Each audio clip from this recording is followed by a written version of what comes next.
प्रिय बंधुओं, गुरु पूर्णिमा का पावन महोत्सव, शुभ पर्व, शुभ दिवस 10 जुलाई को गुरुवार के दिन इस बार आ रहा है। सर्वार्थ सिद्धि योग के साथ में यदि गुरु पूर्णिमा आती है, सर्वार्थ सिद्धि योग मानी तिथिवार नक्षत्र योगकरण सर्वश्रेष्ठ होते हैं, तो वो सर्वार्थ सिद्धि योग होता है। और सर्वार्थ सिद्धि के अंतर्गत यदि गुरु के यहां जाकर के, यानी गुरु के चरणों में जाकर के यदि उपस्थित होकर के उनका दर्शन किया जाए, उनका पंचोपचार या षोडशोपचार पूजन किया जाए, तो निश्चित रूप से गुरु कृपा प्राप्त होती है।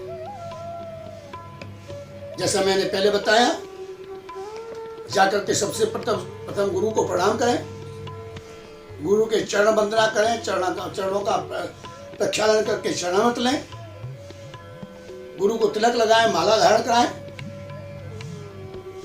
गुरु को कुछ फल अर्पण करें, यथाशक्ति दक्षिणा अर्पण करें, वस्त्र अर्पण करें, भाव प्रधान है।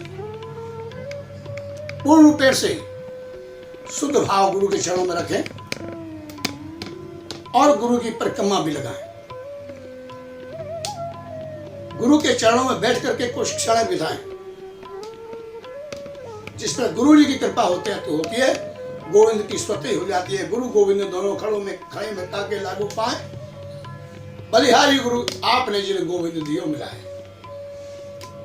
इसलिए गुरु की कृपा से ही गोविंद मिलते हैं, तो गुरु में ही गोविंद का दर्शन करें। इसके साथ साथ एक बड़ी विडंबना है। वैसे महामंत्र जो मैंने बताया वो है हरे राम राम राम हरे हरे, हरे कृष्ण कृष्ण कृष्ण हरे हरे। लेकिन हमारे यहाँ एक संस्था आई है जिसको इस्कॉन कहते हैं अंग्रेजों की, उन्होंने अर्थ का थोड़ा अनर्थ कर दिया है। वो हरे कृष्ण न कह करके हरे कृष्णा कहते हैं। कृष्णा भागवत के अंदर में या महाभारत के अंदर में आता है कि भगवान को जिसने अपना सखा कहा वो द्रौपदी थी, तो द्रौपदी को भगवान कृष्णा कहते थे। तो हम कृष्णा कहेंगे तो यहाँ भाव थोड़ा दिया आ जाएगा कि हम क्या द्रौपदी का नाम जप रहे हैं। इसलिए कृष्ण ही आकर्षयति सह कृष्ण, जो आकर्षण कर लेता है नाम, जो स्वरूप वो कृष्ण है। रमयन्ते सह राम, जो रोम रोम में रम रहा है वो राम है, दशरथ नंदन राम नहीं। जो आदिकाल से जो राम है, जो जर्रे जर्रे में है, कण कण के अंदर में व्याप्त है, वो राम है, वह ईश्वर है। न उनका कोई रंग है, न रूप है, न आकार है, न नाम निश्चित है। लेकिन हम किसका ध्यान कर रहे हैं? जो रोम रोम में रम रहा है, ईश्वर है, जो ब्रह्म है, इसका हम नाम जपें।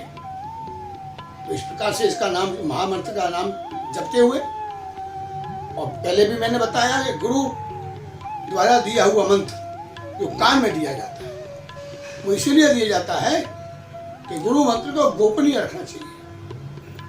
स्वयं शंकर भगवान पार्वती जी से कहते हैं गोपनीयम गोपनीयम गोपनीयम प्रयत्न था।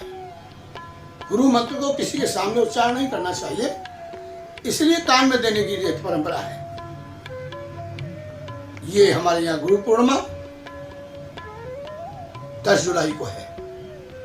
आप सबको निमंत्रण है, जितने गुरु भक्त हैं, जिन्होंने दीक्षा ली है वो भी पधारे, तो नहीं भी है आकर के भगवान के चरणों में बैठ करके भगवान का नाम, भजन संध्या का यहाँ लाभ प्राप्त करें। प्रातःकाल आश्रम के अंदर में गुरु पूजा होगी, उसके बाद गुरु वंदना होगी।